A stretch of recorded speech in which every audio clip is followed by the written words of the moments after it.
இப்ப பேசுறதுலேயே தெரியுது நீங்க நல்ல ஒரு டிஎம்கேவோட தீவிரவாளர் ஆதரவாளர் கூட. இப்ப நீங்க இப்ப விஜய் மேல உங்களுக்கு கோவம் ஏதாவது தனிப்பட்ட முறையில்? நமக்கு கோவம்லாம் ஒண்ணும் கிடையாது. நான் படம் பார்ப்பேன், எல்லா படமும் பார்த்துருக்கேன். படம் பார்க்கறதெல்லாம் ஒண்ணும் கிடையாது. அரசியல் வந்தப்போ நான் டிஎம்கேக்கு தான் நான் போடுவேன். கண்டிப்பாக வரும், முன்னேற்றம் வரும். அது அவருக்கு தெரியாதுன்றது தப்பு. அவருக்கு எல்லாம் தெரியும். சில பேர் சில அரசியல் நுணுக்கல்கள், அது நொறுக்கல்கள் தான், தேவையில்ல. தப்புனெல்லாம் நடக்காம பார்த்துக்க முடியும். அவருமே நடக்காம இருக்கிறதுக்கு என்ன பண்ணணுமோ அதான் பண்ணுவாரு. நடந்துடுச்சு அப்படின்னா அது நம்ம மக்களோட ஃபால்ட்டு தான். என்னை பொறுத்தவரை ஆட்சி இருக்கிறவங்க இதெல்லாம் கிடையாது. நம்ம மக்கள்கள் இருக்கிற அவங்க செய்யற தப்பு தான் ஆட்சி மேல போய் விழுகுது. இப்போ நடக்கிற எல்லா பிரச்சனையுமே மக்கள்கள் செய்யற தப்பு தான். அதை கண்டிக்க மறுக்குது அரசு, அவ்வளவுதான். அது இப்போ டிஎம்கே பண்ண மாட்டேங்குது. ஒரு தப்பு நடக்குதுன்னா அதை எடுத்து கரெக்டா பண்ணி அந்த தப்புக்கு யாரு கரெக்டான ஆளோ அதை அவங்களை பிடிக்க மாட்டேங்குது.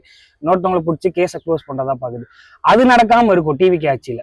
அதுதான் நடக்காம இருக்குமே தவிர்த்து தப்பே நடக்காம இருக்கும் அப்படின்றது யார் ஆட்சியிலுமே நம்மளால சொல்ல முடியாது. அது எல்லார் ஆட்சியிலுமே சரி, காமராஜர் ஆட்சியிலுமே சரி, அவர் தான் ஆட்சியிலே தமிழ்நாட்டிலே நல்லா ஆட்சி பண்ணவர் அவர் தான். அவர் ஆட்சியிலையுமே அதுதான். அவர் ஆட்சியிலுமே தப்பு நடக்கதான் செய்யும். ஆனா அதை கண்டிக்கிறது தான் வேலை. அந்த வேலையை தான் விஜய் பார்ப்பாருன்னு எங்களுக்கு ஒரு நம்பிக்கை இருக்கு. இப்போ ஒரு சம்பவம் நடக்குதுன்னு வைங்களேன், அந்த சம்பவத்துல எவனோ தவறா நடக்கிறான்னா பப்ளிக் இறங்கினாங்கனாக்கா அவங்க ஓட்டுருவான். யாரும் பண்ண மாட்டேன்றாங்களே. விஜயகாந்த் கூட தான் சொன்னாங்க வரட்டும். அனில் கூட்டு டிஎம்கே சேட்டை தானே ஆரம்பிச்சு விட்டாங்க. பாவம் யார் சொல்லுது? யார் சொல்லுது? இப்ப நான் கூட தான் சொல்றேன். இவரு இப்ப நானே இப்ப நீங்க சொன்னீங்கல்ல, நான் டிஎம்கே நான் சொன்னா இல்ல நீங்க சொல்ல டிஎம்கேல பேச்சாளர் அவர் பேரு தான் வாயில வர மாட்டேன் டக்குனு. எதிர்ப்புன்னு வந்தா எல்லாமே அரசியல்ல எதிர்ப்பு தான் செய்ய முடியும். புரியுது. அரசியல் இப்ப நீ நடிகரா இருந்தா வச்சுக்க, எதிர்ப்பு இவங்களும் அனுபவிச்சு போவாங்க, அவங்களும் அனுபவிச்சு போவாங்க. இப்போ ஒன்றும் கிடையாது. இப்போ அரசியல் கொண்டா எல்லாமே எதிர்ப்பு தானே. இப்போ ஜெயலலிதா கூட தான் எதிர்ப்பா இருந்தாங்க. இப்போ மறைஞ்ச பேர் என்ன பண்ணுவாங்க? அவங்க நல்லவங்க. இப்போ இது தேவையில்ல. அவருடைய பர்சனல் விஷயத்த யாரும் நோண்ட வேணாம், தேவையில்ல. மக்களுக்கு நல்லது பண்ண வர்றாருல, அவரை ஏன் தடுக்கணும்? ஏன் அது ஒரு விஷயத்த ஆணித்தரமாக அது சொல்லி இது தப்பு, குடும்பத்தை பார்க்கல, வேஸ்ட்டு, அது தேவையில்லை. குடும்பத்தை பார்க்காதவர் மக்களை பார்ப்பாரா? கண்டிப்பாக பார்ப்பாரு. அது காசு வாங்கிட்டு போடாத, பிடிச்சவனுக்கு ஓட்டு போட்டு நம்மளுக்கு நாளைக்கு கேள்வி கேட்கலாம். என் ஊர் தலைவருக்கு ஓட்டு போடுறேன், நான் காசே வாங்காத ஓட்டு போடுறேன்னா நாளைக்கு சட்டை பிடிச்சி கேட்பேன். இதே காசு வாங்கினா அவர் என்ன சட்டை பிடிப்பார்? அன்னைக்கு காசு போட்டு தாண்டா நீ ஓட்டை போட்ட அப்படின்னு கேட்பாரு. காசே வாங்காதீங்க, ஓட்டு போட்டு தைரியமாக நீ கேட்கலாம்ல. யாராக இருந்தாலும் முதலமைச்சராக தான் கேட்கலாம், காசு வாங்கக்கூடாது. இப்போ ஸ்டூடெண்ட்ஸ் இருக்காங்க அப்படின்னா இந்த போதைப் பொருளை யூஸ் பண்ணா பெரிய ஆளு, இந்த போதைப் பொருள்லாம் நான் யூஸ் பண்ணா எனக்கு நீ பயப்படணும் அப்படின்ற ஒரு மென்டாலிட்டி இருக்கு. அந்த மென்டாலிட்டி தான் இந்த போதைப் பொருள் ஸ்ப்ரெட் ஆகுறதுக்கான காரணமே. அதை குறைக்கணும் அப்படின்னா காவல்துறை கொஞ்சம் ஸ்ட்ரிக்டா எடுக்கணும் ஆக்ஷன். ஓகேங்களா? அந்த காவல்துறைக்கு அதை எடுக்கிறதுக்கு மேல இடத்துல இருந்து பர்மிஷன் கொடுக்கணும். அப்படி பாத்தீங்கன்னா மேல இருந்து தான் நமக்கு ஸ்டார்ட் ஆகுது. ஃபர்ஸ்ட் அவங்க எவ்வளவு தூரம் இதுல சீரியஸா இறங்குறாங்கன்னு பொறுத்துதான் இருக்கு. அவங்க மேலோட்டமா தான் இருக்காங்க.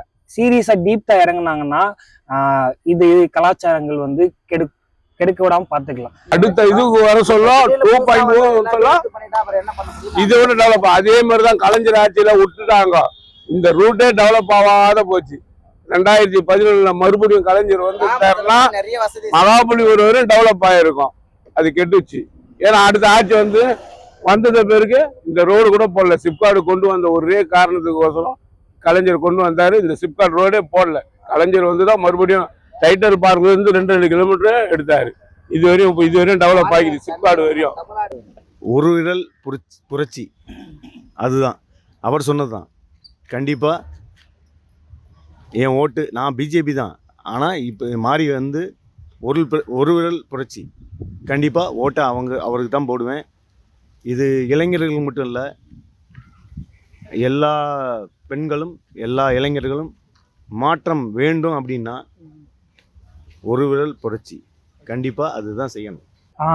இலவசம் தேவையில்லை தான் ப்ரோ எனக்கு தெரிஞ்சு. ஏன்னா இலவசத்தை கொடுக்காம அதை அவங்களே சம்பாதிக்கிறதுக்கான வழி மட்டும் கொடுத்தாங்கன்னா நல்லா இருக்கும்.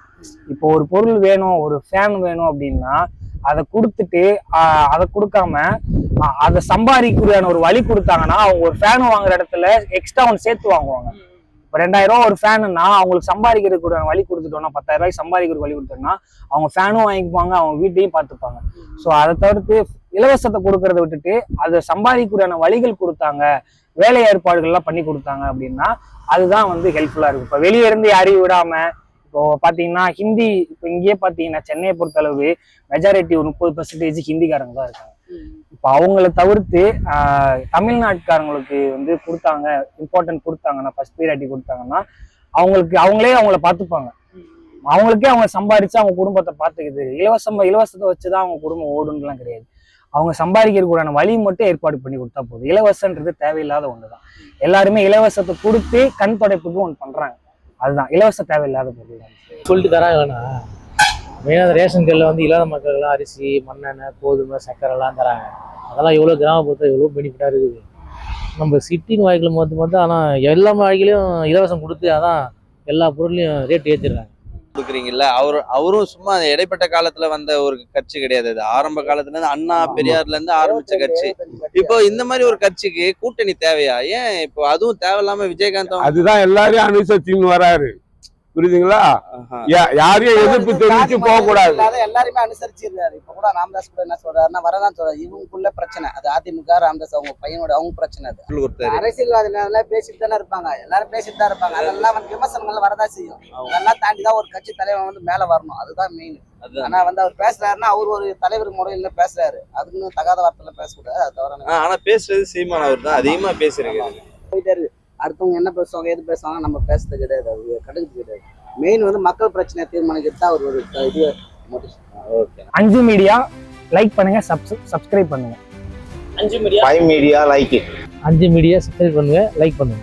5 மீடியா லைக் பண்ணுங்க, சப்ஸ்கிரைப் பண்ணுங்க, சப்போர்ட் பண்ணுங்க.